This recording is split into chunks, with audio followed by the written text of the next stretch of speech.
My name is Rick Petherbridge, and I'm here to talk tennis. And today's a very special day because um, today we're going to talk about a good friend of mine who I played USTA League tennis with for years. And of course, I think most of you know Jason passed away. He had a brain tumor. And this is our sort of celebration of Jason's life and an opportunity for us to sort of just share stories um, about our experiences with Jason and how just knowing him and playing tennis with him made all of our lives sort of richer and more interesting and fuller. Um, and I think anybody who knew Jason knew that he was a great guy, but he was also a character. Um, I don't think I know anybody like Jason, and I don't think I have any more anybody that I have sort of more interesting and funny stories about than Jason.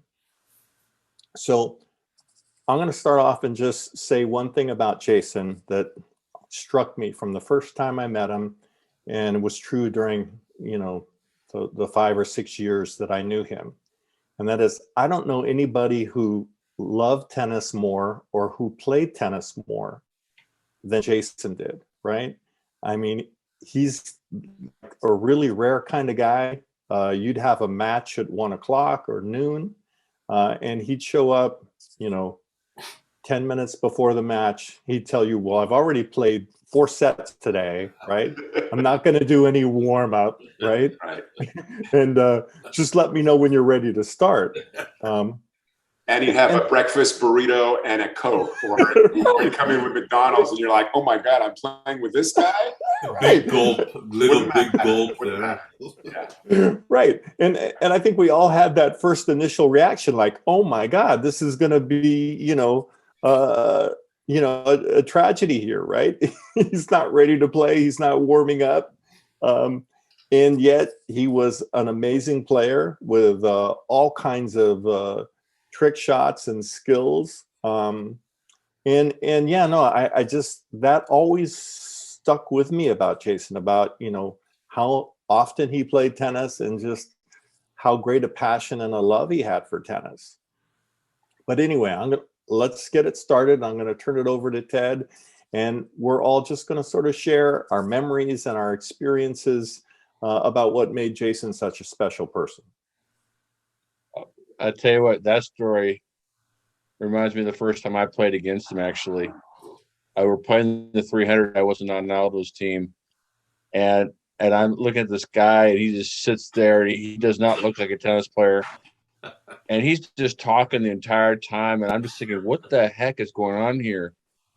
And you can tell he had skill, but he's also kind of like trying to rope-a-dope you at the same time.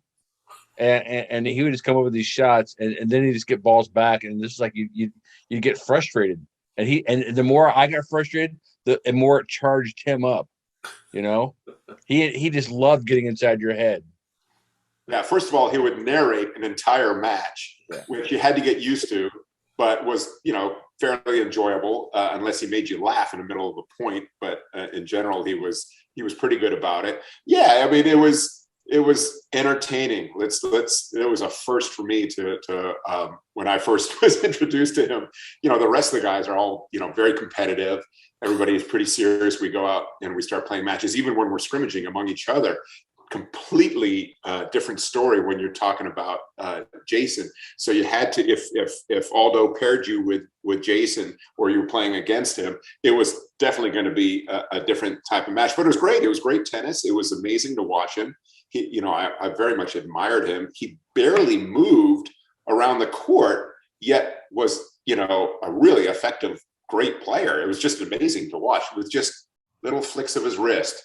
He would return great, powerful serves, beautiful, deep lob shots back at the line. And I mean, there was plenty to learn from him, just, despite all the narration and running commentary. But it was like playing tennis with somebody out of the 60s, like a Bobby Riggs type atmosphere, 60s, 70s.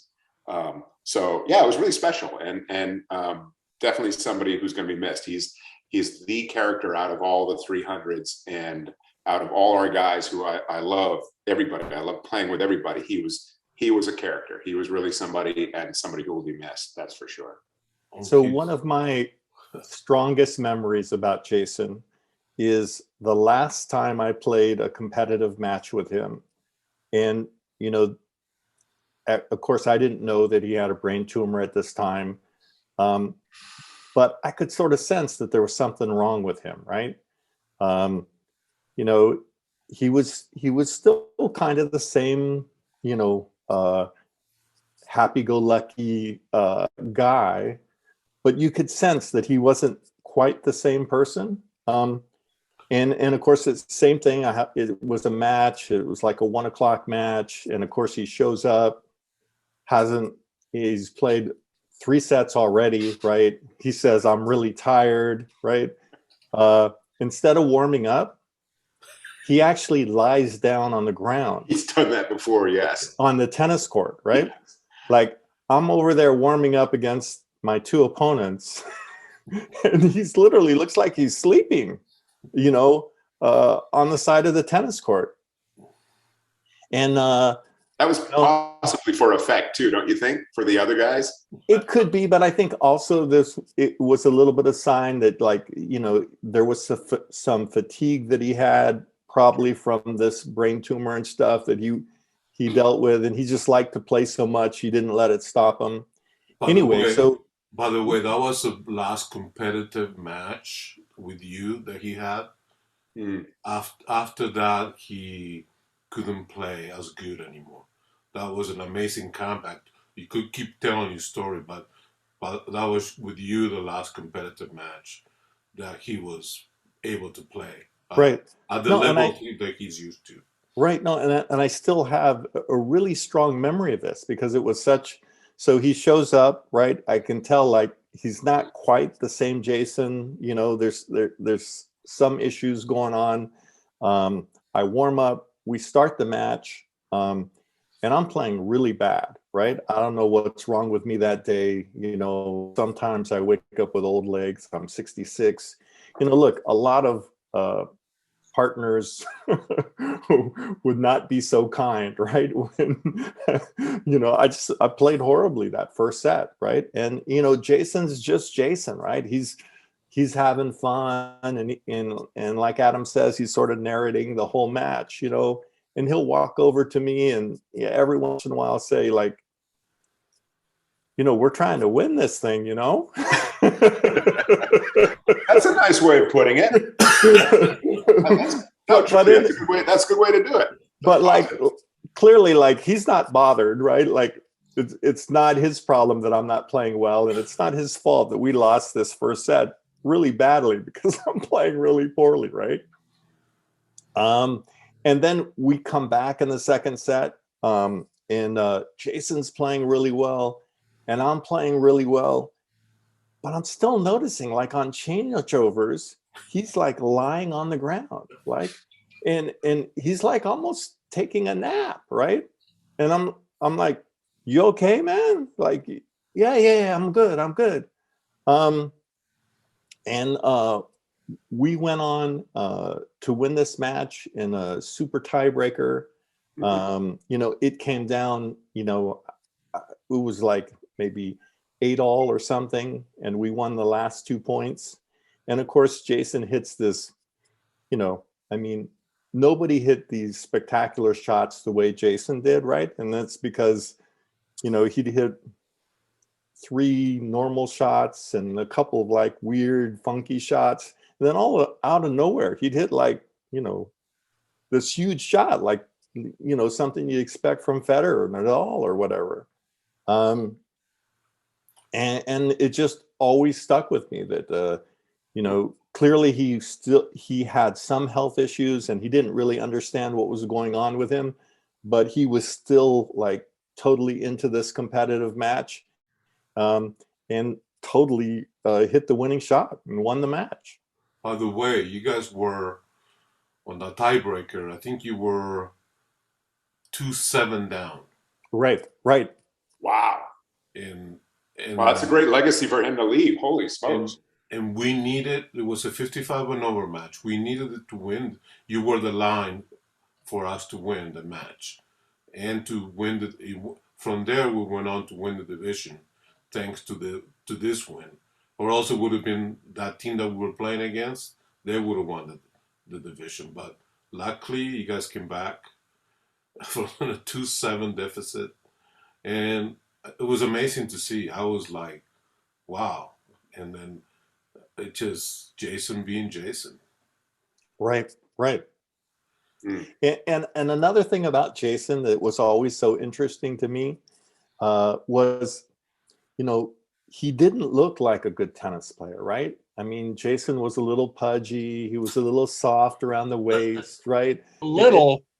Right, exactly, right. And then he didn't, you know, he didn't try to hide it. Like you said, he'd come on the court with a big gulp, right, from 7-Eleven, and he'd have, you know, a breakfast burrito or something like, you know, nobody eats that way right before a match, but Jason, right? He wasn't planning on moving. But- even when he served, he didn't really move. He didn't go up to get it. He just, you know, tossed it up and whacked it. Right. Yeah. But the thing about Jason was that despite he, you know, and so the image that I have of good tennis players are usually really fit guys. And even at the USTA level, there's some, you know, super fit guys.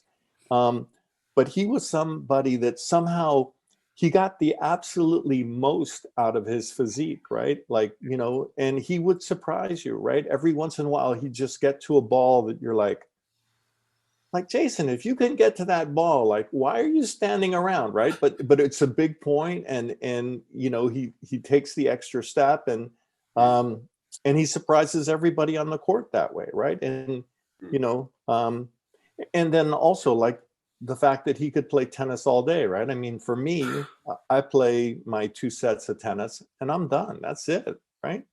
And he's like, okay, I'm on to my next match, right? I mean, he had this level that he could play at, and apparently he could play all day. Yeah, I had him. He will come in to me, and we've had a 1 o'clock p.m. match in the middle of the summer. He will come from another match, from an 11 a.m. match. He would just barely make it, and I said, and then he will go and play for 2.5 hours and win the match, and then, like you said, go on to the next match after that. It was a social, but still, the guy could play all day long. It was amazing, you know, the shape that he was in, even though he didn't look like it. As a matter of fact, when I met him the first time, Dan Chan sent me Jason, and it was a game against a Burbank team, and I'm looking at him, and I'm gonna put you on line 3. Are you sure you're gonna put me on line 3? He said, yeah, I don't know how you play.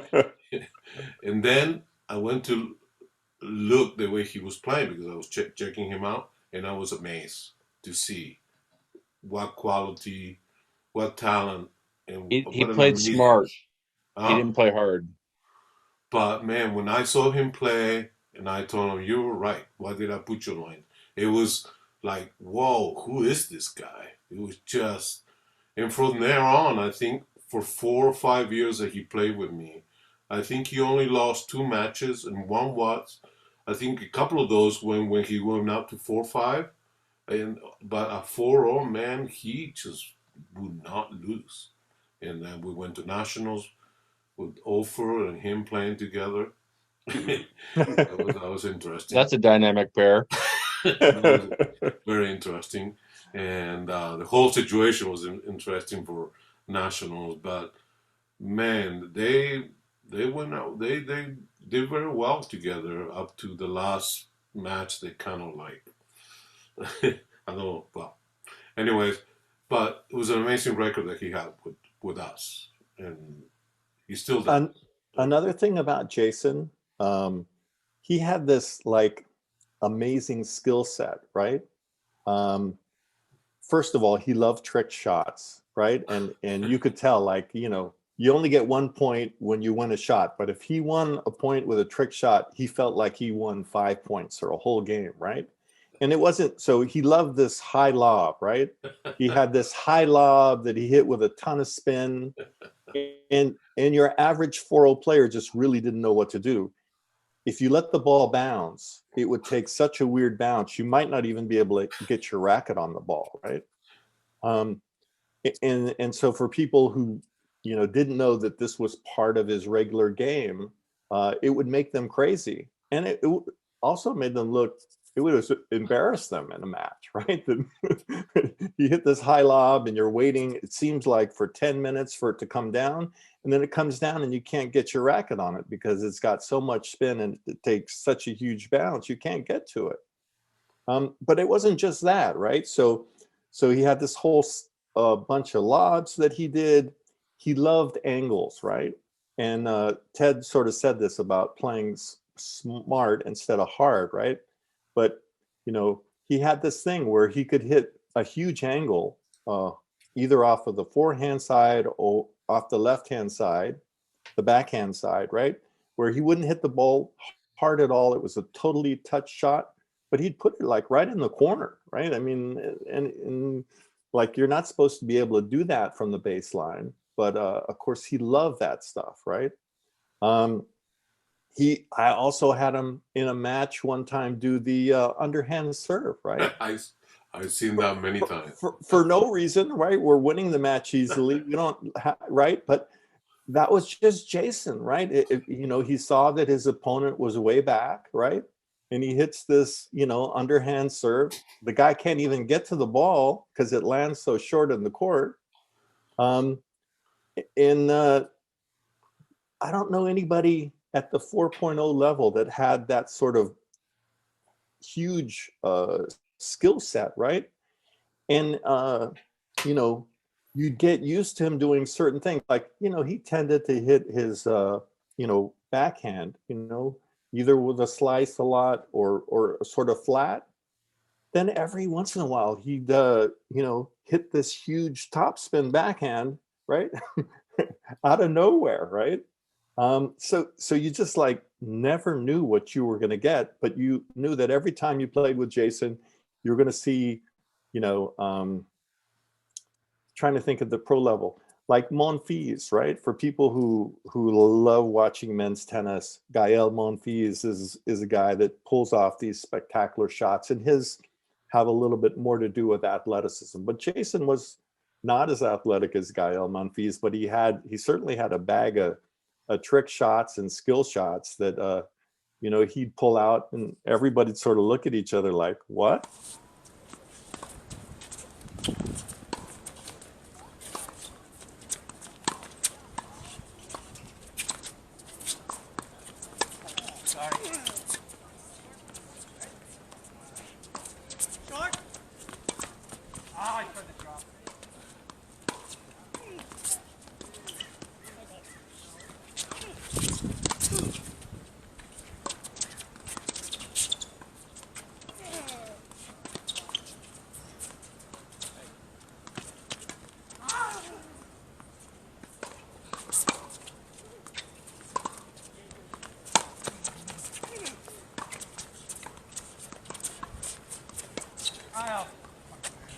Another thing about Jason was that he always had these stories, right?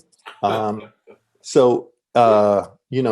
mean, I knew that he grew up, his father apparently worked in Las Vegas, and he had, a high level job at Caesars or one of the big casinos. And he'd tell these stories about, as a kid, he'd take a private jet out of Van Nuys and they'd go to Las Vegas and, sort of living this sort of glamour lifestyle. And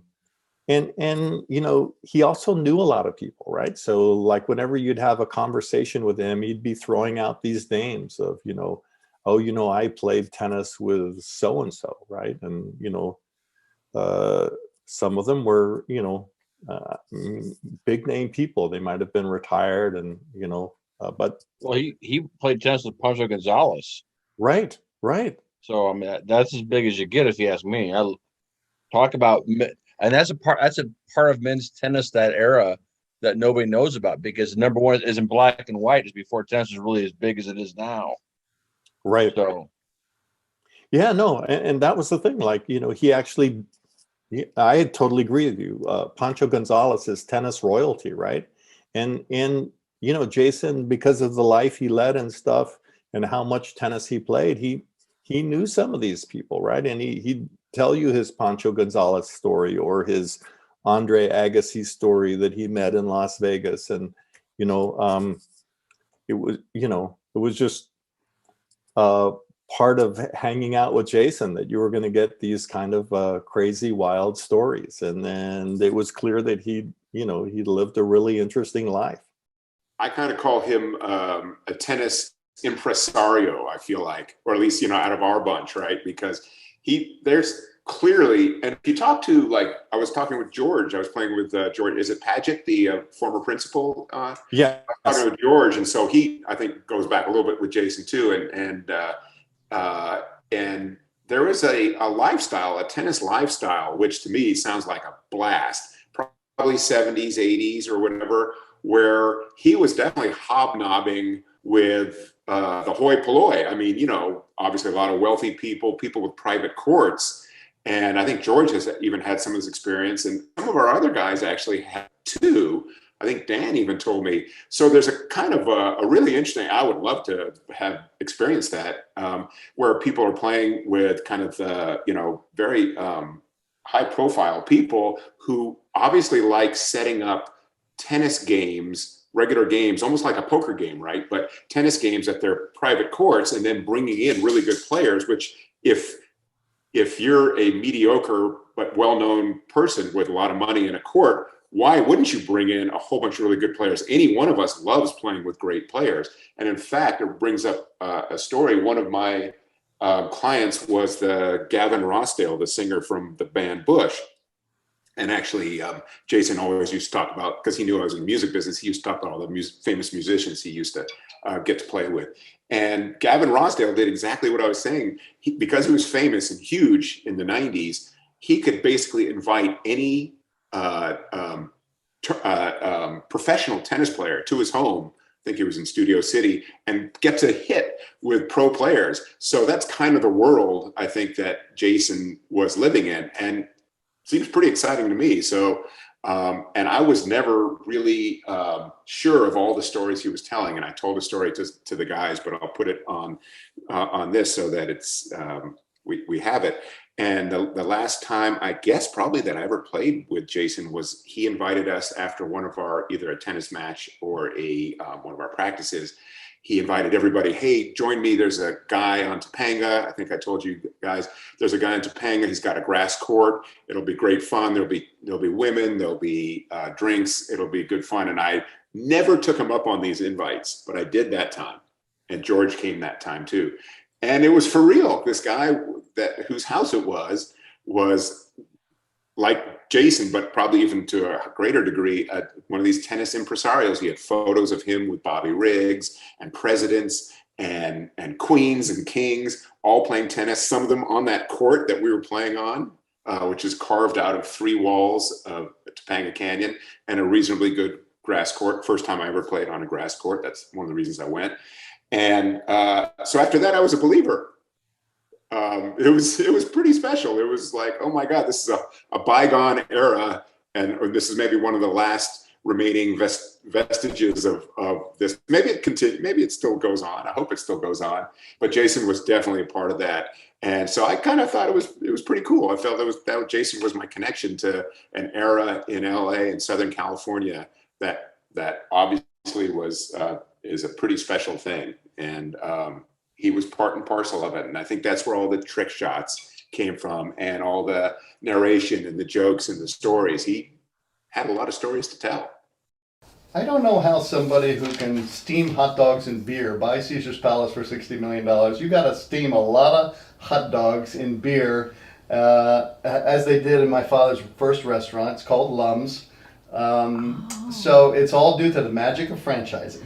So if you've ever, I'm sure you know what that is, and people know that you get dues or fees from every location that you open up, and an investor comes in and buys one of these franchise locations. And the name of the restaurant was called Lum's, L-U-M-S. Started in 1956, and a couple of years later he said, why don't we steam hot dogs and beer? And I guess I'm not sure if you can still get a DUI by eating these hot dogs, but that was the magic that led him to over 400 Lum's locations, franchises, Oh my. and allowed him to go to Las Vegas. He wasn't Las looking for Vegas. Caesar's Palace at the time. He was there for completely other reasons. Somebody came to him and said, "Guess what?" He said, "Yes. Caesar's Palace is for sale." He said, "Why not have a lunch and go meet with this gentleman?" So I think his name, Jay Sarno, they had got together and said they put a deal together. My father got a loan from the bank in Las Vegas. Oh my. And the rest is history, $60 million. And the hotel was only 3 years old at that time. Oh. And he took over in Las Vegas at the helm. So during the 70s, I got to stay in a lot of nice places, and especially the penthouse at Caesar's Palace. Oh my.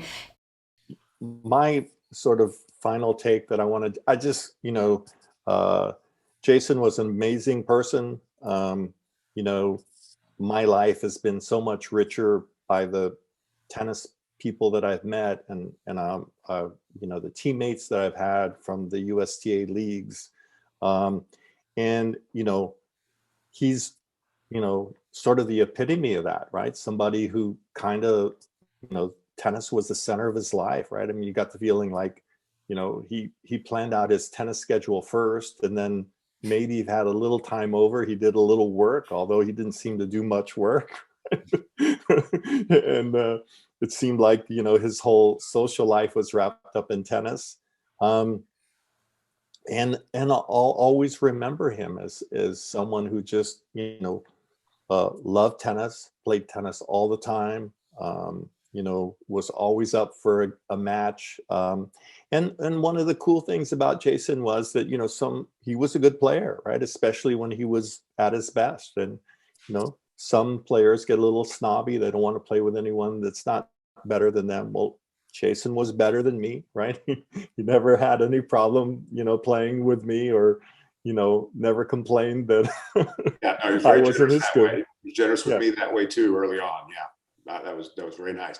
I would just like to say that I thank Aldo very much, and Rick for putting this together, because I think it's a very valuable thing, and it means a lot to me. And I've always thanked Aldo for bringing me into the fold here. And Jason is one of those reasons why I'm thankful. I agree with Rick. He's a character, and he kind of enriched our lives. And yeah, while the rest of us are kind of very focused on the tennis, and we do enjoy each other as well, before and after, Jason was special, and we're not likely to meet somebody like him maybe again. And so very special thing, and I'm glad we're able to document this, how we felt about him, and it means a lot to me too. So thank you guys for putting this together, and thank you, Aldo, for including me in all this, so I get to meet all these wonderful people, Ted and Rick included. Yeah, he was, again, very few people have the ability to do what he did on the court, to make people feel welcome, and that's right there is just as good as having 140-mile-an-hour serve. It's the same thing. So Amen. I'd say Jason took us to the highest level, nationals. He did. Florida. That was amazing to see how he played with all 4 sectionals, nationals, and what an experience I will never forget, doing that trip to Florida for the nationals with him, and we'll never forget it. It must be very special. Yeah. Thank you, guys. We got less than a minute, and thank you so much. Okay, Rick. Thank you, Rick. take care, Thank guys. you, all of you. Pleasure. Thank you both. Thank you, all of you. See you soon. Love you, Jason.